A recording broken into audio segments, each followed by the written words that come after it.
Alors, pour le premier atelier, nous allons explorer les 5 sens à travers les plantes. Elles peuvent être jolies, elles peuvent sentir bon, ou pas d'ailleurs, et certaines se mangent même. Tout est une question de goût. Donc, Émilie et Caroline vont partager avec vous quelques-unes de leurs trouvailles.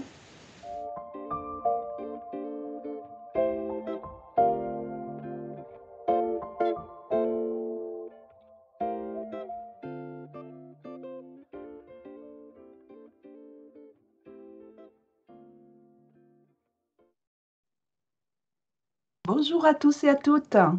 Bonjour et bienvenue. Alors nous vous proposons de vous emmener en voyage dans le monde des sens, mais les sens stimulés par les plantes. Vous êtes prêts? Alors c'est parti. Alors tout au long de cet atelier, vous allez devoir répondre à des sondages. Ces sondages, vous les trouverez sur wooclap.com. Le lien s'affichera dans le chat. Alors pour commencer, connaissez-vous la plante qui s'affiche à l'écran? Nous vous proposons un petit sondage pour l'identifier. On vous laisse quelques secondes pour donner votre avis. Donc n'hésitez pas à aller sur le lien WooClap que le DU MSI 2021 va afficher dans le chat. Alors nous vous laissons quelques minutes pour répondre.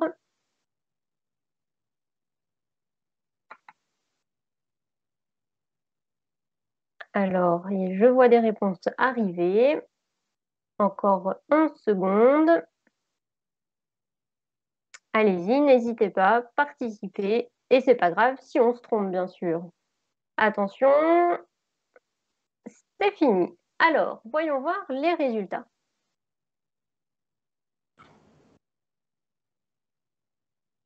Eh bien oui, vous avez été nombreux à identifier le pissenlit. Alors, on connaît bien ces fleurs que l'on voit souvent dans les pelouses ou au pied des murs sur les trottoirs. Mais au fait, de quelle couleur sont ces fleurs? Vous allez me dire jaune, bien sûr. Eh bien, en fait, cela dépend de qui la regarde. Alors, si on s'intéresse à la vision de l'homme, on peut voir que l'homme perçoit les couleurs qui composent le spectre de la lumière visible, c'est-à-dire les couleurs entre le violet et le rouge, les couleurs de l'arc-en-ciel en fait. Donc cette fleur, nous la voyons jaune. Mais si nous étions une abeille, eh bien nous verrions cette fleur autrement. Si nous regardons à nouveau le spectre, nous voyons que l'abeille ne perçoit pas les couleurs de la même façon que nous, car ses yeux ne captent que le bleu et le jaune-vert. Mais les abeilles peuvent voir les ultraviolets, ce qui se trouve à gauche du spectre de la lumière visible et que les hommes, eux, ne perçoivent pas. Donc, vous pouvez voir à droite, sur la photo de droite, un pissenlit vu en lumière ultraviolette. Eh bien, on voit que l'abeille ne voit pas le pissenlit tout jaune. Il voit deux couleurs. Et la couleur sombre dans son centre attire l'abeille vers le nectar et le pollen. En fait, très peu d'animaux voient comme l'homme toutes les couleurs du spectre lumineux. Oui, c'est vrai. Et regardons par exemple l'image suivante. Vous pouvez voir au-dessus un paysage vu par un homme et en dessous un paysage vu par un chat. Les chats ne perçoivent que le jaune et le bleu. Le vert leur apparaît atténué et ils ne sont pas capables de le distinguer du rouge. Et puis, on peut se rendre compte sur cette photographie que les chats voient flou de loin. Alors faisons un petit test. Si vous voyez cette plante ainsi, vous êtes, indiquez la réponse dans le sondage. Donc, on vous propose de retourner dans WooClap et de répondre à un nouveau petit sondage. Alors, il faut savoir que la photographie qui s'affiche, c'est de la moutarde. Et la moutarde, à la base, elle a les fleurs toutes jaunes. Alors, allez-y, vous avez encore quelques secondes pour répondre. Voyons voir si vous avez trouvé. Affichons les résultats. Eh bien oui, il s'agit bien de l'abeille. Vous avez tous trouvé. Parfait. Eh bien, passons à une autre plante. on voit maintenant un arbre qui a été peint par Claude Monet en 1918 et je pense que vous le connaissez tous. Quel arbre est-ce? Répondez au sondage. Que pensez-vous? Donc encore une fois, on retourne dans WooClap. Et donc, quel est cet arbre? Est-ce un peuplier, un saule-pleureur ou un bouleau? Vous avez encore quelques secondes pour répondre. Alors allons-y, regardons les résultats. Eh oui, il s'agit bien du saule-pleureur.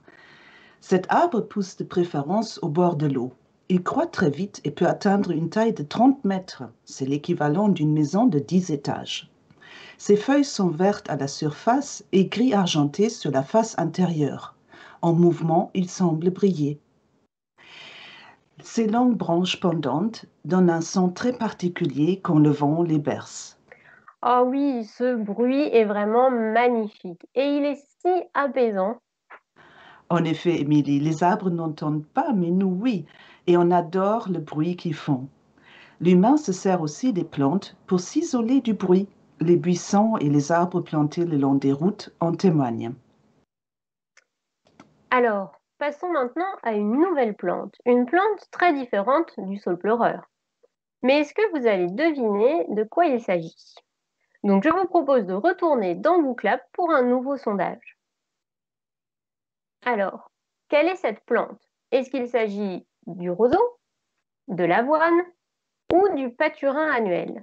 Alors attention, on a zoomé sur la plante pour rendre le sondage un petit peu plus difficile. Alors allez-y, il vous reste quelques secondes. Allez, regardons les résultats.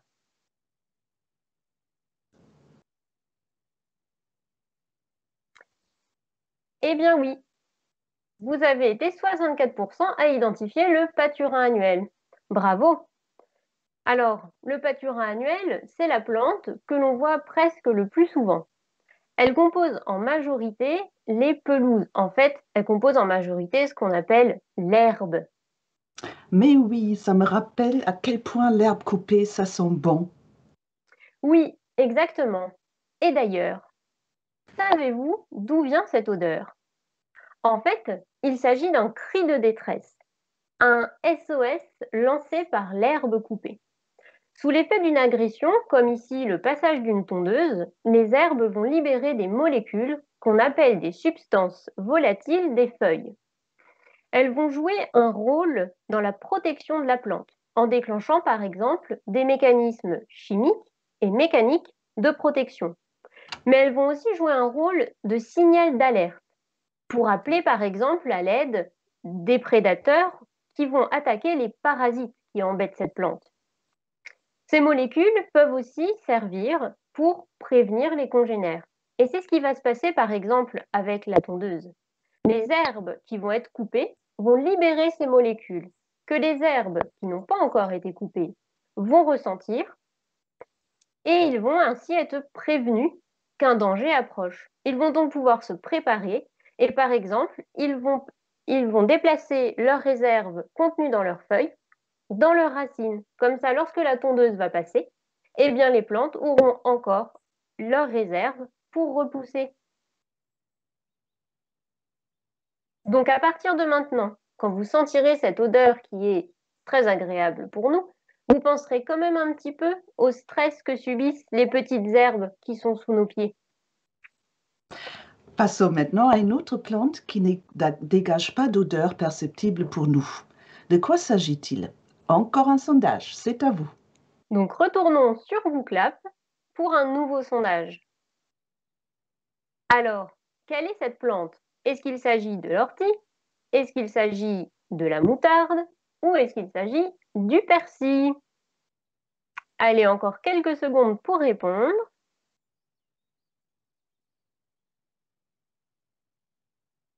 Attention, regardons les résultats. Eh ben oui.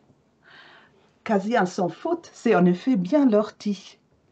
On la connaît bien pour ses vilaines brûlures. Mais qu'est-ce qui produit cette sensation? L'ortie possède de nombreux petits poils qui sont inoffensifs, mais elle possède aussi des pics appelés trichomes. Ils contiennent de la silice et sont donc cassants comme du verre. Leurs pointes se brisent dès qu'on les frôle et pénètrent dans notre peau. Mais ce n'est pas tout. Ces pics fonctionnent comme des véritables seringues en nous injectant un mélange de produits chimiques irritants. Ils sont responsables de la sensation de brûlure. D'autres plantes, comme les aubépines ou les rosiers, possèdent des épines, mais elles ne nous injectent aucun produit. Leur fonction est donc purement mécanique. Oh là là là là, c'est assez complexe tout ça. Faisons un petit sondage pour voir si on a bien été clair. Donc retournons sur Booklap et répondons à un nouveau sondage. Alors, pourquoi est-ce qu'il faut éviter de frôler les orties? Elles déposent une poudre irritante sur la peau, elles plantent des poils contenant un liquide irritant, ou alors elles blessent la peau avec des petits pics. Il vous reste plus que quelques secondes pour répondre. Allez, regardons les résultats. Eh bien oui, vous avez bien répondu. Il s'agit bien de la réponse 2. Elles plantent des poils irritants dans notre peau. Passons maintenant à notre avant-dernière plante. Alors, avez-vous une idée de son petit nom? On ne perd pas les bonnes habitudes. Un nouveau petit sondage sur Booklap pour identifier cette nouvelle plante. Alors, quelle est cette plante? S'agit-il d'un palmier? S'agit-il d'un polypode? Ou s'agit-il du frêne? Allez-y, encore quelques secondes pour répondre.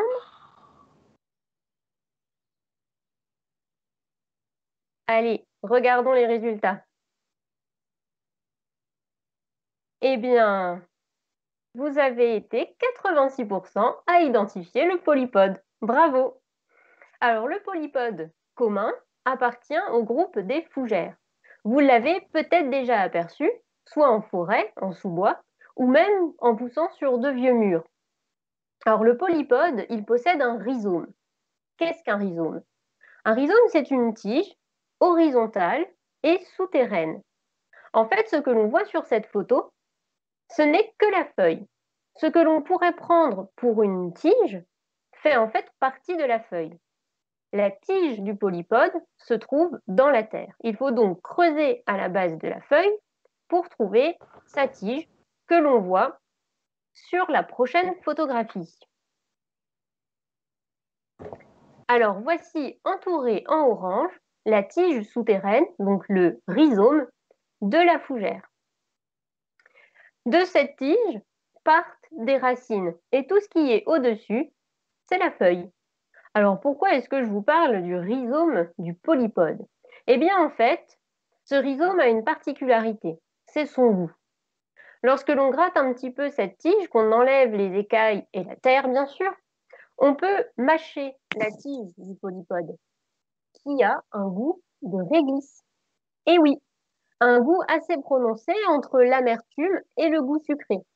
Alors cette caractéristique lui vaut d'ailleurs son petit nom ou son nom vernaculaire, car on appelle le polypode commun la réglisse des bois.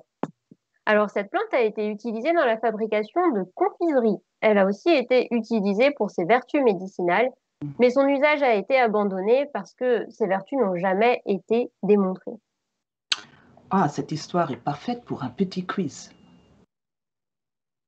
Voilà un nouveau sondage. Nouveau sondage. Promis, c'est bientôt fini. Alors, allons-y, on retourne sur Booklap. Chez le polypode, que faut-il mâcher pour avoir un goût de réglisse? Les feuilles, la tige ou la racine? Alors, il vous reste quelques secondes pour répondre. C'est un piège, c'est bien vrai. Alors, vous avez été, voyons les résultats, 67% à répondre la racine. Eh bien non, il faut mâchouiller la tige souterraine. Attention! Voilà, donc vous voyez que c'est finalement pas si évident que ça. Maintenant, dernier petit sondage. Dites-nous de quoi s'agit-il? Quelle est cette plante? Alors, le dernier sondage, allons-y.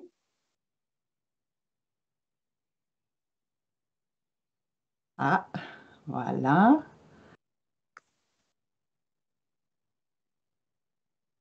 Alors, quelle est cette plante? Du chanvre, de l'aubépine ou du sureau noir? Attention, plus que quelques secondes.